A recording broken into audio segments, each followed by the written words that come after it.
जो लोग छुप करके घर वालों को बिना बताए दूसरा निकाह करने की ख्वाहिश रखते हैं, ये लतीफ़ा है, ध्यान से जरूर सुनिएगा।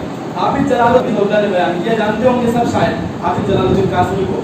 मालेगांव में जमीला मस्जिद है, वहाँ उन्होंने खुतबा दिया था इसी पर, तो उन्होंने लतीफ़ा यही सुनाया था उन लोगों के बारे में जो छुप करके दूसरा निकाह करते हैं और घर वालों को नहीं बताते हैं। उन्होंने कहा कि देखो एक साहब, बात भी पक्की हो गई, जहाँ शादी करनी थी उनको दूसरी, घर वाले भी राजी, लड़की भी राजी, डेट भी फिक्स हो गया कि जुमा के दिन निकाह करना है, जुमा के दिन निकाह करना। और यहाँ बीवी को और घर में किसी को खबर नहीं है, लेकिन पता नहीं कैसे बीवी को पता चल गया कि आज जुमेरात है, कल जुमा है, हमारे शौहर दूसरी शादी करने वाले हैं। औरत ने कुछ नहीं कहा, खाना बनाया शाम को और उसमें डाल दिया 2-3 नींद की गोली, 3, 4, 5 जो भी आप समझ लें।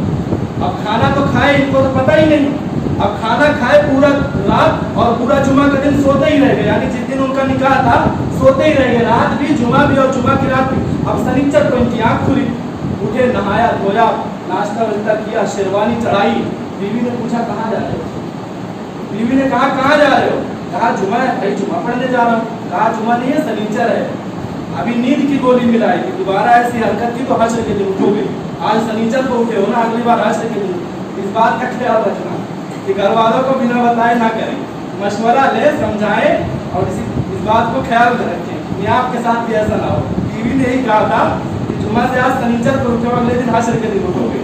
तो बहरहाल बताने का ये मकसद है, निकाह शादी ये इस्लाम के तरीके पर होना चाहिए, ऐलान करके होना चाहिए, चोरी छुपके से किसी को धोखा नहीं देना चाहिए।